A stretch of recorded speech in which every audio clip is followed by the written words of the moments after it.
Bismillahirrahmanirrahim. Par le nom d'Allah, clément, miséricordieux. Madame, mademoiselle, monsieur, chers abonnés, chers enfants, chers écolières et écoliers, j'ai le plaisir de te présenter aujourd'hui la 13e leçon de théologie. Mais avant que de parler, prenez-moi ce mouchoir. Couvrez l'étoile que je ne saurais voir. Par de pareils objets, les âmes sont blessées et cela fait venir de coupables pensées. Je m'adresse ici aux supporters lyonnais qui peuvent constater que leur professeur de théologie est stéphanois. Ceci étant, je n'ai rien contre vous, et en cours de théologie, nous sommes tous égaux, face à la loi.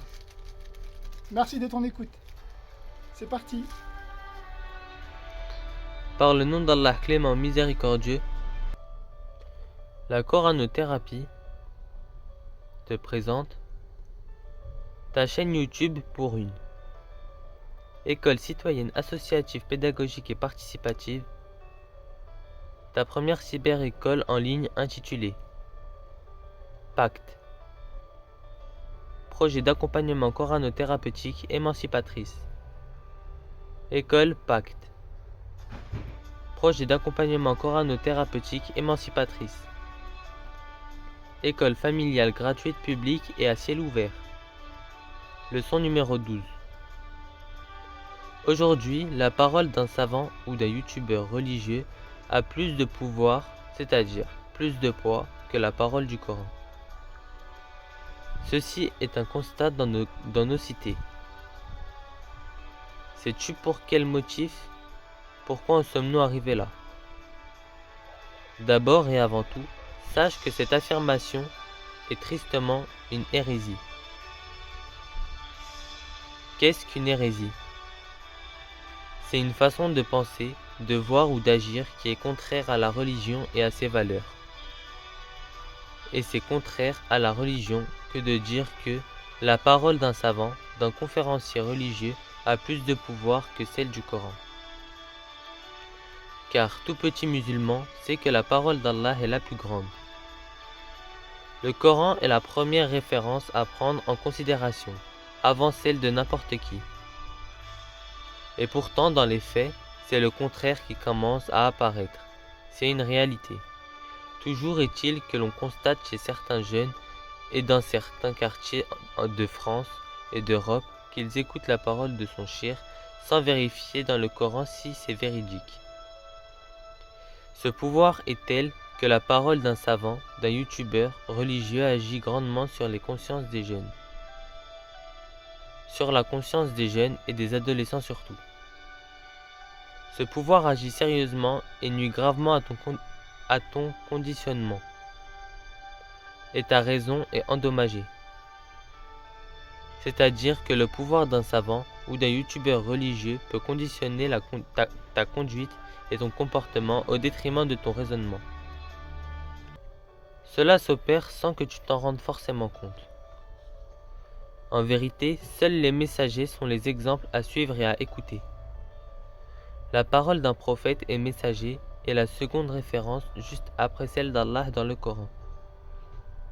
Nous ne faisons aucune distinction entre aucune de ces messagers, dit le Coran, sourate 2, signe 285. Nous ne faisons aucune distinction entre aucun de ces messagers, dit le Coran, sourate 2, signe 285. Attention, méfie-toi de ne pas te reposer sur la force d'un autre, parce que tu es conductible émotionnellement. Raison pour laquelle tu ne dois pas laisser tes émotions guider ton jugement. Dans ton imaginaire, l'image du savant se conçoit symétriquement sur celle du prophète. Elle grandit en émotion, en amour aussi, et en fidélité également.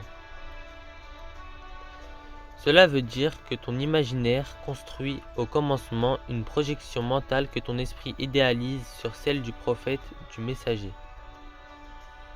Comment sait-on que la lecture du Coran aujourd'hui est la bonne lecture? Comment se fait-il qu'aucun savant n'ait répondu à l'heure d'aujourd'hui à cette simple question? C'est la méthode de lecture qui fait la méthodologie d'interprétation. On a besoin de personnes pour vivre sa spiritualité. Mais on a besoin de comprendre les textes pour y parvenir. Pour cela, il faut parvenir à observer la différence entre le contenu du message coranique et le contenu du message islamique. L'erreur d'un certain nombre de savants est de nous avoir parlé abondamment de la pratique de ce qu'on appelle salafi, c'est-à-dire les pieux prédécesseurs. Qu'est-ce qu'un pieux prédécesseur? C'est un disciple des compagnons du prophète qui pratiquait la religion telle qu'on le lui a enseigné à l'origine.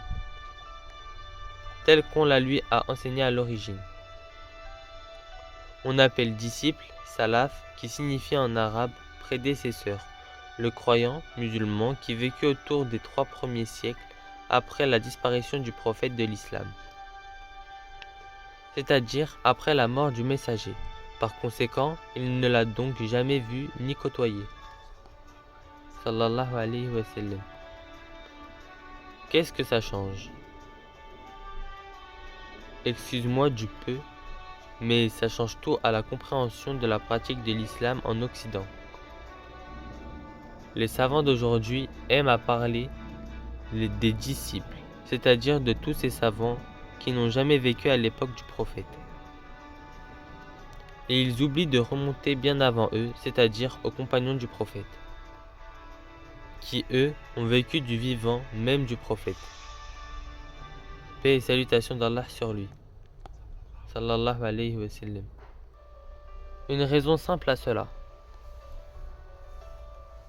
Les prédécesseurs ont pu bénéficier du travail accompli antérieurement par les compagnons du prophète, car leurs aînés, c'est-à-dire les compagnons, leur ont aménagé une terre d'islam. En revanche, ce n'était pas tout à fait le cas à l'époque des compagnons. La différence majeure à retenir entre la pratique d'un pieux prédécesseur et celle d'un compagnon est que les premiers compagnons ont pu bénéficier des circonstances atténuantes de leur époque. Ces circonstances sont liées au contexte historique et géographique dont nous fait part la révélation. C'est ce qu'on ne rappelle jamais, ni les mosquées, ni aucune institution musulmane, quelle qu'elle soit à ce jour. C'est ce que ne rappellent jamais, ni les mosquées, ni aucune institution musulmane, quelle qu'elle soit à ce jour. On ne nous l'a jamais dit, ni en France, ni partout ailleurs dans le monde musulman. Vérifie par toi-même. Qu'est-ce qu'on ne nous a jamais dit et appris qui soit si important? On ne nous a jamais appris que chaque extrait d'un texte du Coran, voire même une sourate, n'est révélé que selon des circonstances à prendre en compte. Toutes ces circonstances sont à prendre en considération car elles font partie intégrante de la méthode de lecture pour comprendre le Coran.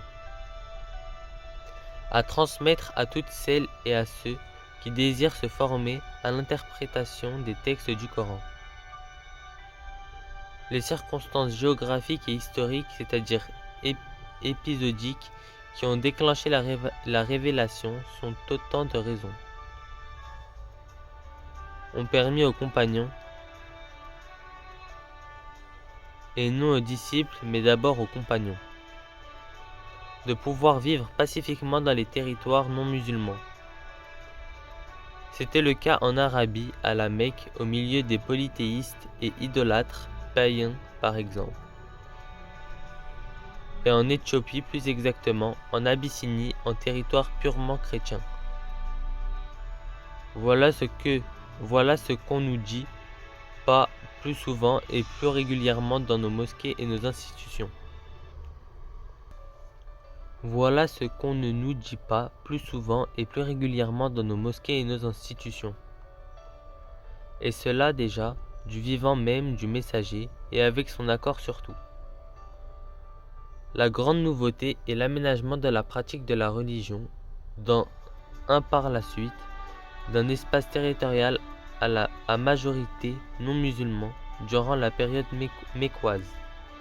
La grande nouveauté est l'aménagement de la pratique de la religion dans par la suite d'un espace territorial à majorité non musulman durant la période mécoise. La grande nouveauté est l'aménagement de la pratique de la religion dans un espace territorial à majorité non musulmane durant la période mécoise. Et c'est la révélation qui nous l'apprend. Et la révélation, c'est la parole d'Allah dans le Coran quand même. Et la seconde nouveauté est l'aménagement de la pratique de la religion dans un espace territorial à majorité musulmane durant la période médinoise. Et c'est la révélation qui nous l'apprend une fois de plus. Et la révélation, c'est la parole d'Allah dans le Coran quand même. La différence majeure réside en grande partie que, dans la société mécoise, c'est la pratique de la foi qui est enseignée en priorité.